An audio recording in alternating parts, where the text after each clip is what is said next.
What's up guys? In this tutorial, I will show you how to display your internet speed on your Windows 10 or 11 taskbar. This should be quite an easy tutorial. For more information, click on the first link in the description below. To display your internet speed on the taskbar, begin by navigating to the Windows Store. Once there, search for Net Speed Meter by 0byte. Download and install this application. After the installation is complete, you can easily find and open the Net Speed Meter by searching for it in your Start menu search.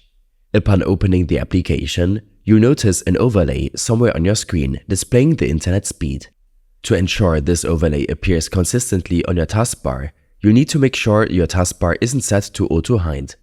If it is, simply right-click on the taskbar, select Taskbar Settings, then scroll down and toggle the option to auto-hide the taskbar off.